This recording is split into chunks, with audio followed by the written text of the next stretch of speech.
Magandang hapon mga kaibigan. Welcome to Teddy Berms. This is the video kung saan i-feature natin ang bago kong sasakyan. Pasensya nga pala, maingay, wait lang. Which is the Mitsubishi X-Force. Sa mga nakapalo sa channel ko, alam nyo po na binenta ko yung dati kong Innova. The 2007 Innova, which gamit na gamit talaga kasi nabiyahe ko yun from Luzon to Mindanao. And wala talaga siyang sakit sa ulo, promise. Binenta lang namin siya kasi I feel like hindi namin need yung 7-seater. Sayang lang yung space. Parking namin maliit.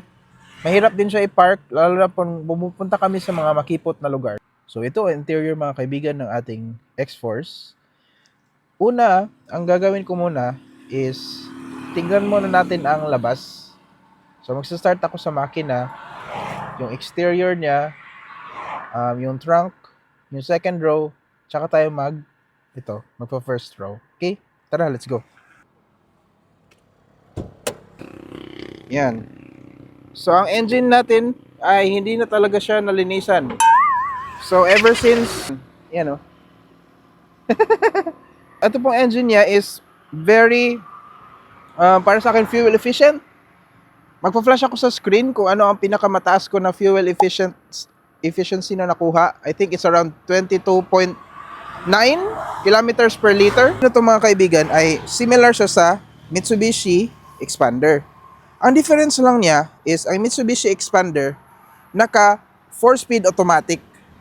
While ito naman, ang X-Force at ang Destinator, which is parang big brother nito, naka CVT transmission. Ang gusto ko din dito sa ating Mitsubishi X-Force is merong takip ang kanyang engine. So may engine guard doon.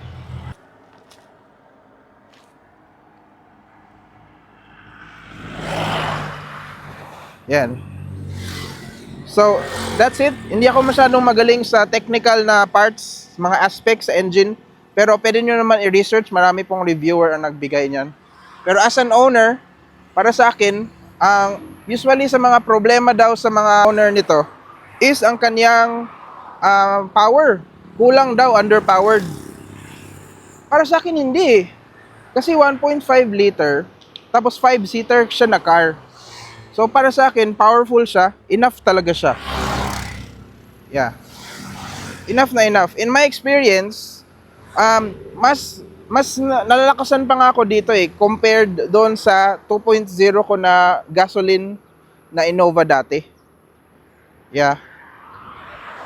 So itong exterior niya, hindi ko na i-describe pero ganyan ang itsura niya, similar kay Ironman. Ito nga pala mga kaibigan is matte. Ito ay glossy. So sa picture, sa video, mukhang the same siya. Pero at in person, ito matte, ito glossy.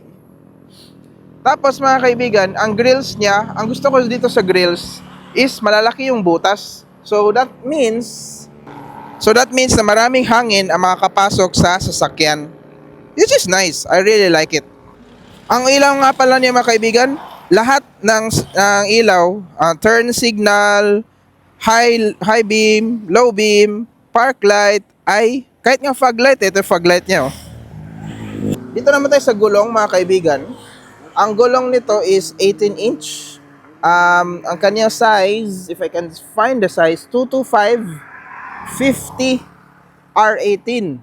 225/50 R18. Tapos, what I like about the gulong mga kaibigan, is kahit R18 siya, pero very comfortable ang biyahe. Promise. Yeah, tama. Disc brake sa harap, disc brake din sa likod. Ay, isa sa mga nagustuhan ko din dito is ang kanyang pagka-two-tone. So, I think dito sa Pilipinas, lahat ng mga X-Force ay naka-two-tone. So, from top of the line na GT until sa GLS ay naka-two-tone sila. Side mirror nga lang, ito glossy, ito matte. Yeah. Same yung pagka-matte nito, the same sa pagka-matte ng kaniyang cladding. Ito. Nakaka-add ng pagka-sporty vibes yung kaniyang matte na gilid.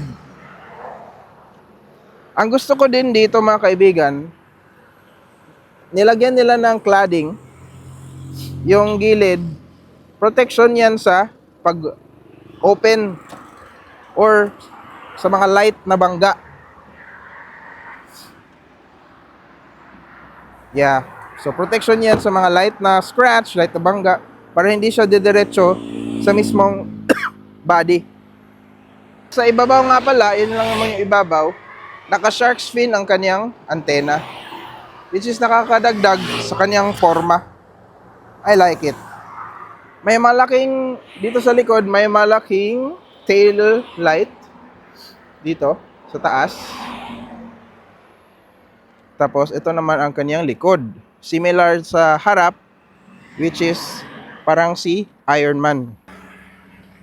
Pag bibilhin nyo na pala itong mga kaibigan, may kasama na din siyang rear camera. So ang rear camera, ang gusto ko is nakatago siya dito. Hindi siya exposed sa labas.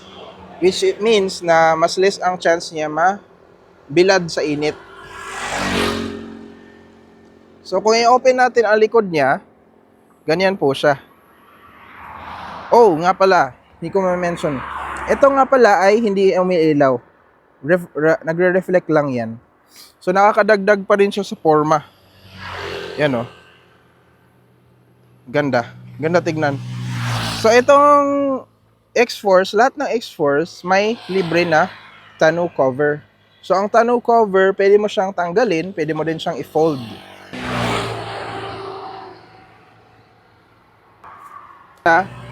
Usually, ilalagay ko lang siya dyan. Tapos, originally, ganyan lang talaga ang kanyang trunk. Pero naglagay ako ng rubberized para pag may nilagay na basa, hindi diretso. Tapos, pwede mo yung ganyan. So, wait lang. Tanggalin ko lang yan. Inaayos yung paglalagay ng seat cover. So, originally mga kaibigan, nung wala pa to, ang nakagandahan dito sa X-Force, pwede mo ma-extend ang kanyang storage. So, pwede ganon na nakalagay sa baba. Yan, pwede nakaganyan. Meron kang mga 3 inches na space na dagdag. Then, kung ayaw mo naman, kung gusto mo maglagay na lang ng mga gamit dyan, kagaya nito, yan. Pwede naman. Tapos, i-extend mo na lang ang kanyang. Yan. So, ibalik lang natin to.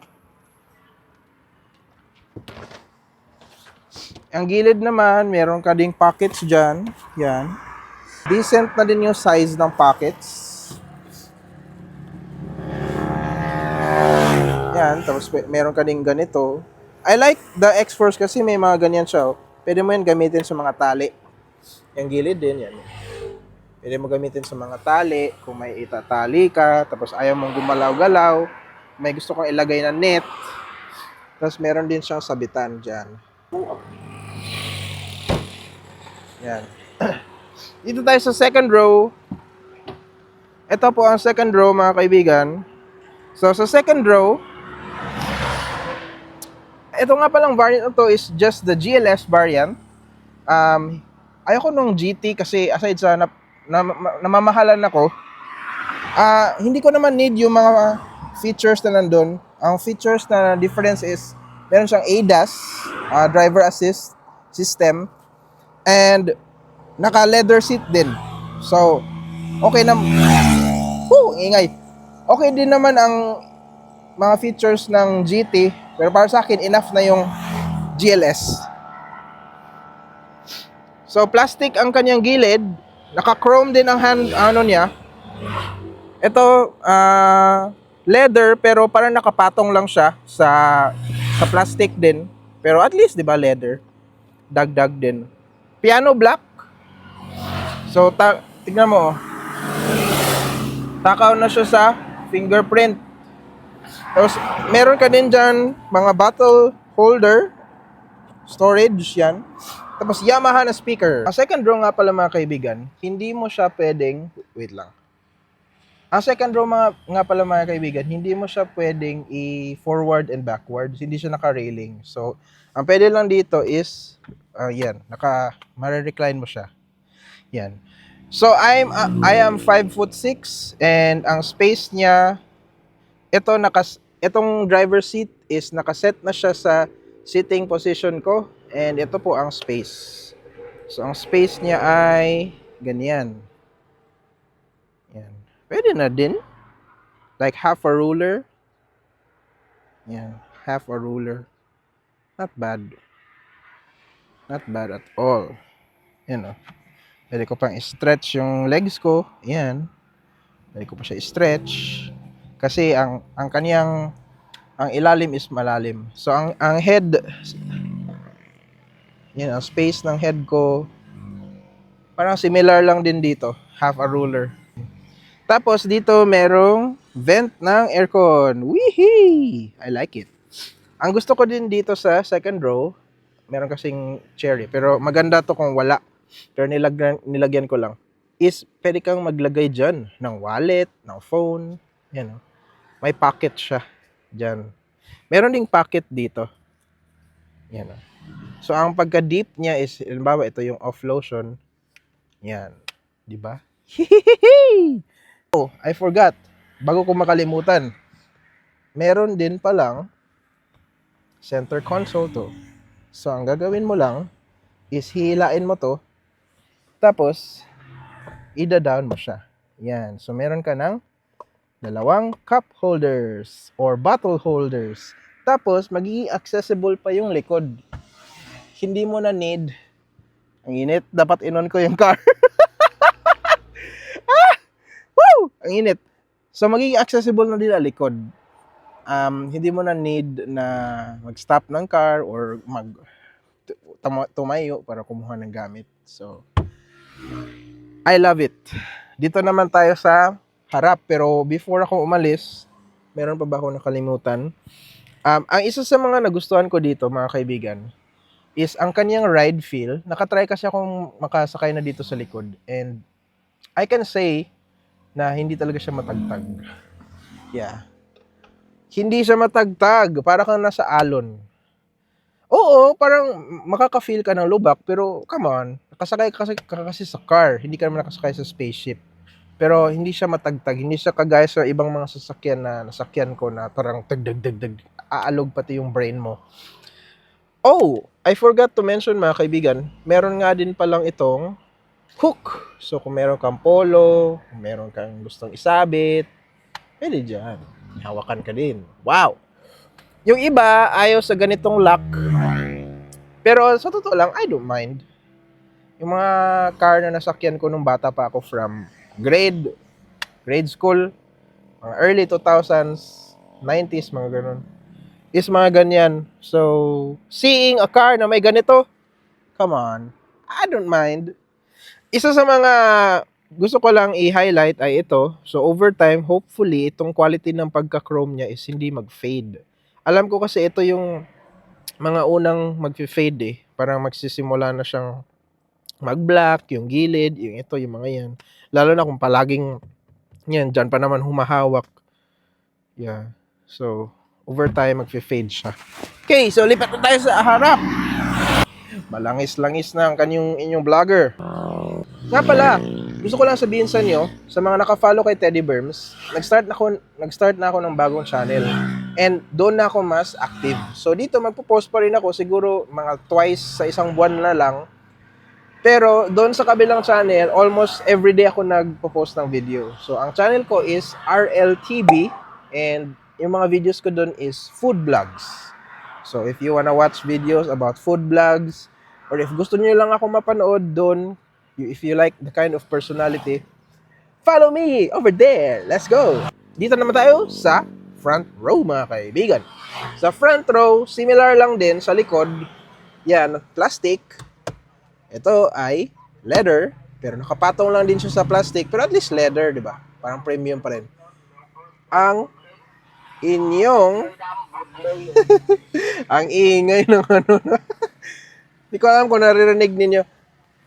Ito namang power window switch, ganoon din, glossy, takaw sa fingerprints. And ang gusto ko dito is parang nagko-connect ang aircon vent mo doon sa switch ng ng door. Parang pa letter L. I like that. I like that design. Tapos ito, I don't know mga kaibigan kung bakit ang GLS naka-leather. Tapos ang GT, hindi leather. Hindi leather yung ganito nila. Yung nilagay ata doon is cloth material. So, I'm not sure paano yun malilinisan. Parang mas mahirap tuloy. Kasi perfect na sana yung ganito leather, kulay black. Tapos yung headliner din, kulay black.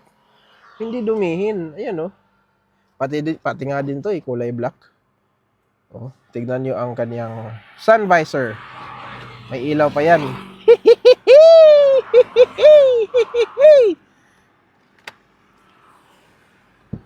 Meron ding vanity mirror ang passenger side. I love it. Complete na nga Complete na talaga to. If you don't mind having a car na wala namang ADAS at hindi leather seat, okay na talaga tong GLS, promise. So, ito ang driver side. Wait lang, meron na din palang pocket dito. Sorry, may mga resibo. Yan yung resibo namin kanina sa pagpagas. Ito ang suklay. Yan. Kasya naman dyan ang mga phone. Dyan naglalagay ang misis ko ng phone. Ito, naka-dampen siya Woohoo! Yan, naka-dampen. Woohoo! Ulitin lang natin for the third time. Woohoo! I love it. So, pag may gamit ka dyan, wow! Hindi siya malalagapak. So, malalim naman, ang dami kong nang sustoro, yung booklet, meron yung inflator, tire inflator, mga papeles. So, enough siya para sa everyday mo na mga gamit. I love it. Ang center console naman, ito ang drive mode niya.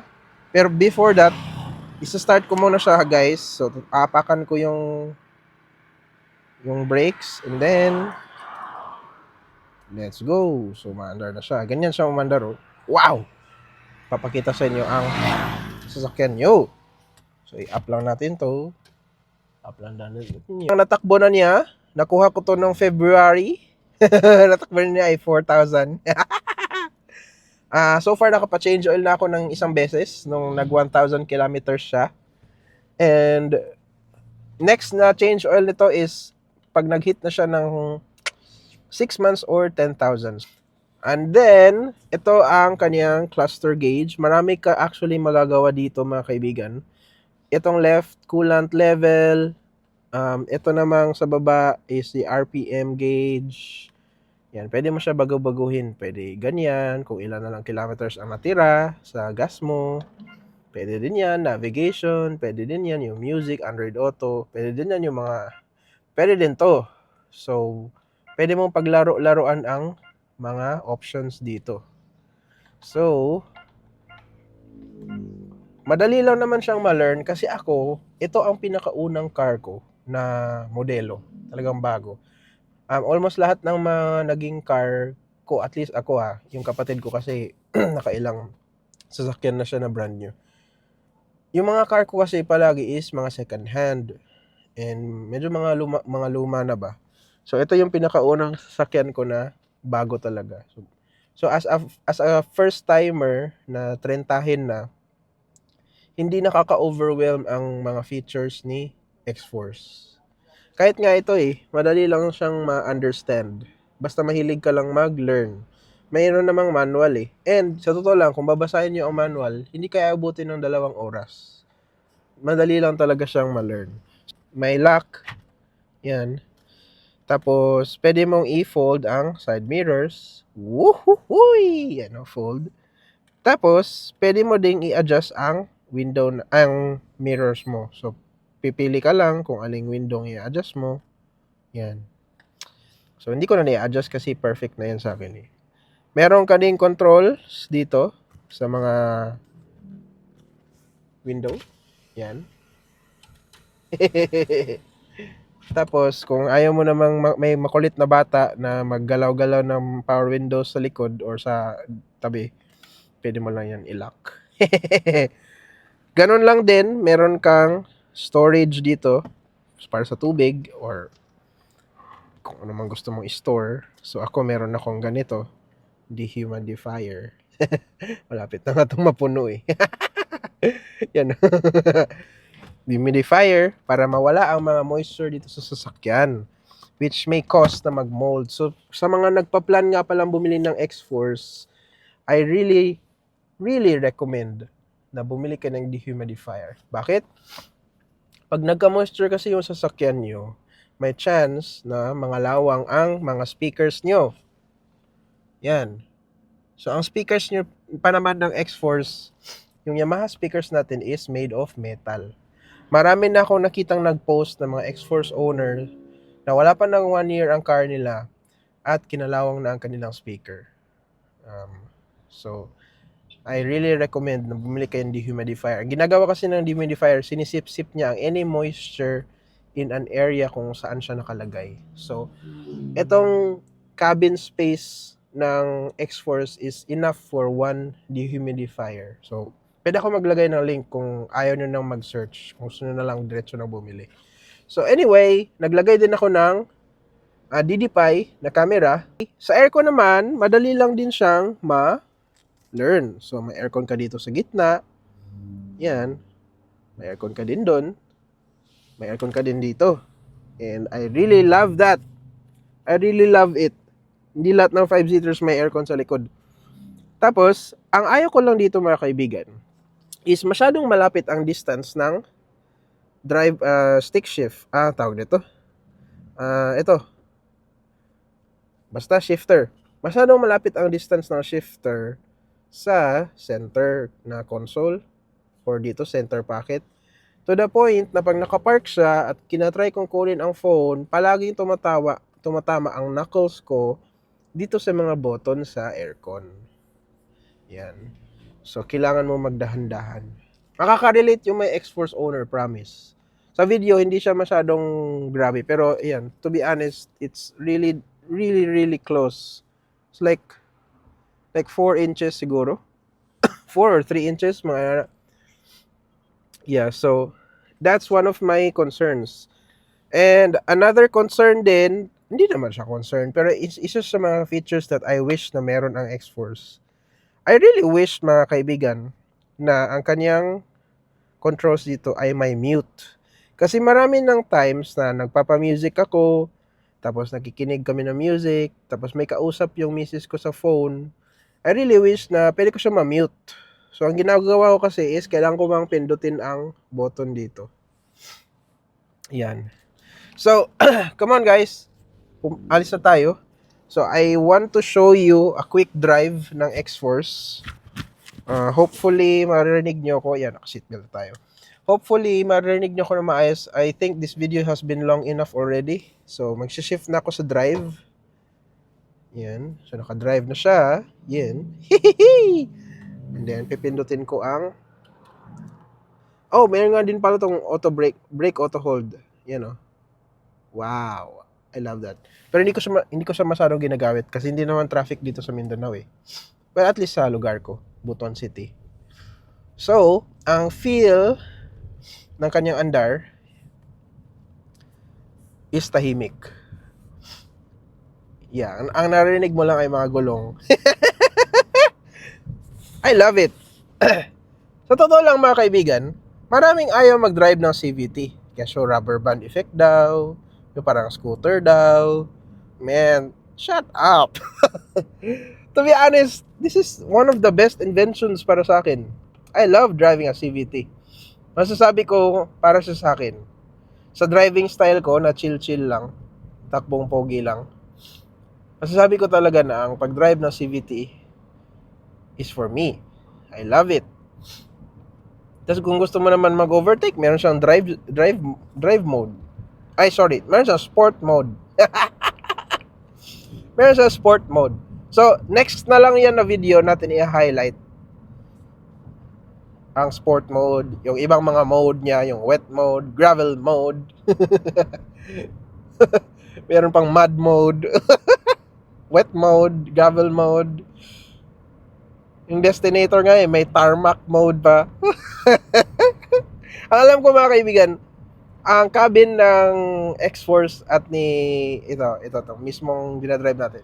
At ni Destinator ay the same. So, para silang magkapatid. And I love it kasi ibig sabihin, pag may nasira, madali lang ang parts.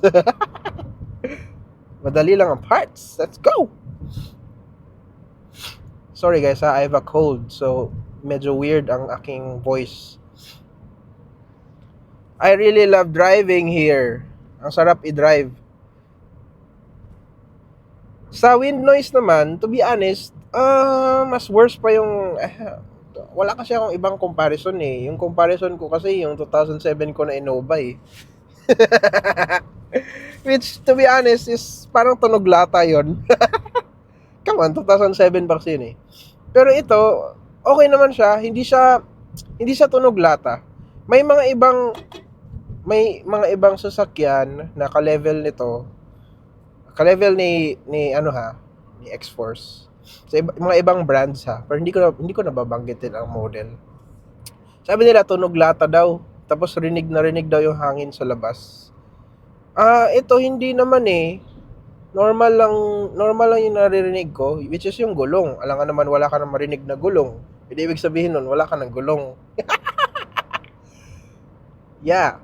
So, dito mga kaibigan, we are in the beautiful place of Buena Vista with a very beautiful na scenery. Look, enjoy nyo muna yan ha. Yan o. Ang daming mga cows. Di ko lang alam kung nakikita nyo yung mga cows sa video. Pero ang daming mga cows.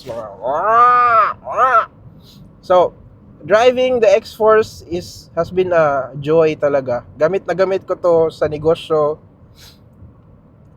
Tingnan nyo, nilagyan ko pa yan ng mga itlog. Gamit ko din yan sa mga personal namin na lakad, pangdiinan. I love it. I love this car. Kung bibili ako ng car ulit, no, pag naluman na to or if ever ibebenta ko siya ulit in the future, magaganito pa rin ako, crossover. I love it. Siguro ang mga things na masasabi ko lang na ayaw ko dito sa X-Force is, una, nabandigat ko na eh, yung center console niya. Pag nakapark yung shifter, medyo mahirap kunin yung mga nasa center pocket, yung lagay ng phone. Next naman, sana may pang silent yung etong steering wheel.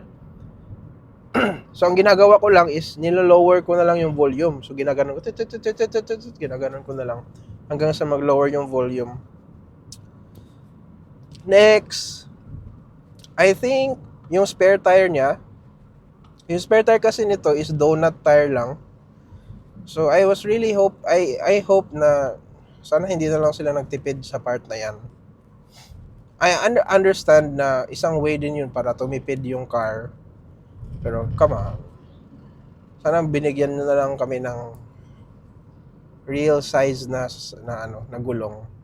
Kasi sa sasakyan na to, the price of this SRP is around 1.2, 1.3. Sana binigyan na lang kami ng full size. Yun lang naman. Sa ilaw, wala akong problema sa ilaw. Naka medium tint and I have no problems sa ilaw. Huwag na kayo mag super dark, to be honest. Dapat nga naka light tint lang to eh. Hindi, sa harap dapat light, tapos dito sa gilid medium. Ay ang ginawa, medium lahat. So susunod na lang. If ever magpalit na ako ng tint and then siguro may ceramic tint na niyan na clear ba. Baka mag-clear tint na lang ako. Pero now na may tint na ako, i-enjoy ko muna yung binayad ko. So, yun lang naman. Okay yung ilaw niya, maliwanag to be honest. Tapos ang gusto ko din pala dito na hindi ko na mention sa first parts is na-adjust mo ang level ng kanyang ilaw. Yeah. So, nandito siya oh. Yan. So, i-roll mo lang yan and then mag-a-adjust na yung ilaw. So, I think that's it for today. Salamat sa panonood mga kaibigan. Nandito na ako sa aming province, Buena Vista. And I'll see you in the next vlog. I hope abangan nyo pa more videos ko. Pero mas maging active na ako sa kabila kong channel. So please follow me there. Teddy Burbs out.